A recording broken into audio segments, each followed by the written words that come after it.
Electronic ಸಿಟಿಯಲ್ಲಿ ಕಸ ಸುರಿಯಲು ಬಂದಂತಹ ಜನರಿಗೆ ಒಂದು ಶಾಕ್ ಕಾದಿತ್ತು. ಕಸದ ರಾಶಿಯ ನಡುವೆ ಮೂಳೆಗಳು ಸಿಕ್ಕಿವೆ.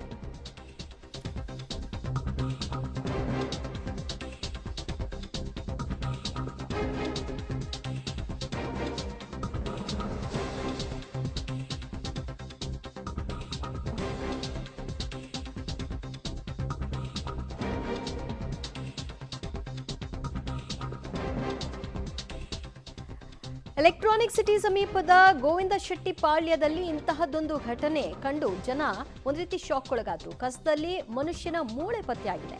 ಕಸ ಸುರಿಯೋಕೆ ಅಂತ ಬಂದ ಜನರಿಗೆ ಒಂದು ರೀತಿ ಭಯದ ವಾತಾವರಣ. ಎಲೆಕ್ಟ್ರಾನಿಕ್ ಸಿಟಿಯ ಗೋವಿಂದ ಶೆಟ್ಟಿ ಪಾಳ್ಯದಲ್ಲಿ ಇಂತಹದ್ದೊಂದು ಘಟನೆ ಕಂಡು ಬಂದಿದೆ. ಜನ ದಿಗ್ಭ್ರಾಂತರಾಗಿದ್ದಾರೆ. ತಲೆಬುರುಡೆ, ಕೈ ಕಾಲಿನ ಮೂಳೆಗಳು ಸಹ ಸಿಕ್ಕಿದೆ. ಜನರಲ್ಲಿ ಈಗ ಆತಂಕ ಹುಟ್ಟು ಹಾಕಿದ್ದು, ಇದು ಯಾರು ತಂದು ಹಾಕಿದ್ದು, ಯಾರಿಗೆ ಸಂಬಂಧಪಟ್ಟದ್ದು, ಇದೆಲ್ಲದರ ಬಗ್ಗೆ ಈಗ ತನಿಖೆ ಆಗಲಿ ಅಂತ ಸ್ಥಳೀಯ ಪೊಲೀಸರಿಗೆ ಈ ಸಂಬಂಧಿತವಾಗಿ ದೂರನ್ನ ಕೊಟ್ಟಿದ್ದಾರೆ. ಇನ್ನೊಂದು ಆಯಾಮದಲ್ಲಿ ಮಾಟ ಮಂತ್ರ ಏನಾದರೂ ಮಾಡಲಿಕ್ಕಾಗಿ ಈ ಮೂಳೆಗಳನ್ನು ಬಳಕೆ ಮಾಡಲಾಗಿದೆಯಾ ಅನ್ನುವಂತಹ ಪ್ರಶ್ನೆ, ಅನುಮಾನ ಸಹ ಮೂಡಿದೆ.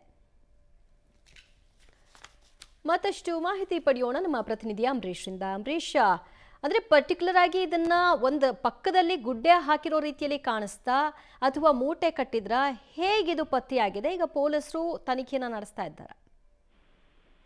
ದಿವ್ಯಾ, ಖಂಡಿತ ಇವತ್ತು ಏನು ಎಲ್ಲರೂ ಸಹ ಗೌರಿ ಹಬ್ಬ ಮತ್ತು ಗಣಪತಿ ಹಬ್ಬದ ಇನ್ನ ಸಡಗರದಲ್ಲಿ ಇದ್ರು. ಜೊತೆಗೆ ಬೆಳಗ್ಗೆ ಎದ್ದಿನಂತೆ ಕಸ ಸುರಿಯೋದಕ್ಕೆ ಬಂದಾಗ ಈ ಒಂದು ಮೂಳೆಗಳು ಪತ್ತೆ ಆಗಿರುವಂತದ್ದು. ಅದು ಎಲೆಕ್ಟ್ರಾನಿಕ್ ಸಿಟಿ ಸಮೀಪದ ಗೋವಿಂದ ಪಳ್ಳಿಯಲ್ಲಿ ಒಂದು ಕಸ ಹಾಕುವ ಜಾಗದಲ್ಲಿ ಈ ಮೂಳೆಗಳು ಪತ್ತೆ ಆಗಿದೆ. ಅಂದ್ರೆ ಅಸ್ಥಿ ಪಂಜರ ರೀತಿಯಲ್ಲಿ ಇರುವಂತಹ ಮೂಳೆಗಳು ಎಲ್ಲ ಒಂದೇ, ಅಂದ್ರೆ ಬ್ಯಾಗ್ ಅಲ್ಲಿ ಏನು ಹಾಕಿಲ್ಲ, ಕಸದ ಮೇಲೆ ತಂದು ಮೂಳೆಗಳಿರ್ಬೋದು, ತಲೆಬುರುಡೆ ಸಹ ಅಲ್ಲಿ ಹಾಕೋಗಿದ್ದಾರೆ. ಅದನ್ನು ನೋಡುವಂತಹ ಸ್ಥಳೀಯರಲ್ಲಿ ದೊಡ್ಡ ಆತಂಕ ಸೃಷ್ಟಿಯಾಗಿತ್ತು. ಜೊತೆಗೆ ಪರಪ್ಪನಗರ ಪೊಲೀಸರಿಗೂ ಸಹ ಮಾಹಿತಿ ಕೊಟ್ಟರು. ಮಾಹಿತಿ ನೀಡಿದ ತಕ್ಷಣ ಪರಪ್ಪನಗರ ಪೊಲೀಸರು ಸಹ ಸ್ಥಳಕ್ಕೆ ಬಂದು ಪರಿಶೀಲನೆ ಮಾಡ್ತಾ ಇದ್ದಾರೆ. ಆದ್ರೆ ಇದನ್ನ ಯಾವ್ದಾದ್ರು ಮಾಟ ಮಂತ್ರ ಉದ್ದೇಶಕ್ಕೆ ತಗೊಂಡ್ಬಂದ್ರ ಅಥವಾ ಬೇರೆ ಉದ್ದೇಶಕ್ಕೆ ತಂದಿದ್ದಾರೆ ಅನ್ನೋದ್ರ ಬಗ್ಗೆ ಈಗ ತನಿಖೆಯನ್ನ ಮುಂದುವರಿಸ್ತಾ ಇದೆ. ಜೊತೆಗೆ ಅದು ಎಲ್ಲಿಂದ ತಗೊಂಡ್ಬಂದ್ರು, ಯಾವ ತಂದಿದ್ದು ಅನ್ನೋದ್ರ ಬಗ್ಗೆ ಸಹ ಈಗ ತನಿಖೆಯನ್ನ ಮಾಡ್ತಿದೆ. ಜೊತೆಗೆ ಸಿಸಿ ಕ್ಯಾಮೆರಾಗಳನ್ನ ಪರಿಶೀಲನೆ ಮಾಡುವಂತ ಕೆಲಸ ಆಗ್ತಾ ಇದೆ. ಇನ್ನು ಈ ಸಂಬಂಧ ಪರಪ್ಪನಗರ ಪೊಲೀಸರು ಒಂದಷ್ಟು ವಿಚಾರಣೆಯನ್ನ ಮುಂದುವರಿಸಿರುವಂತದ್ದು. ಥ್ಯಾಂಕ್ ಯು ಅಂಬರೀಶ್, ನಿಮ್ಮೆಲ್ಲ ಮಾಹಿತಿಗೆ. ಸದ್ಯ ಮನುಷ್ಯನ ಮೂಳೆ ಬುರುಡೆ ಸಮೇತವಾಗಿ ಲಭ್ಯವಾಗಿದೆ. ಅದು ಸಿಕ್ಕಿರೋದು ಎಲೆಕ್ಟ್ರಾನಿಕ್ ಸಿಟಿ ಸಮೀಪದ ಗೋವಿಂದ ಶೆಟ್ಟಿ ಪಾಳ್ಯದಲ್ಲಿ.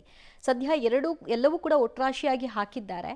ಇದನ್ನೇನಾದರೂ ಬೇರೆ ಉದ್ದೇಶದಿಂದಾಗಿ ಇಲ್ಲ ಹಾಕಿದ್ದಾರಾ, ಎಲ್ಲಿಂದ ತರಲಾಗಿದೆ ಇತ್ಯಾದಿ ತನಿಖೆಯನ್ನು ಈಗ ಪೊಲೀಸರು ಕೈಗೆತ್ತಿಕೊಂಡಿದ್ದಾರೆ.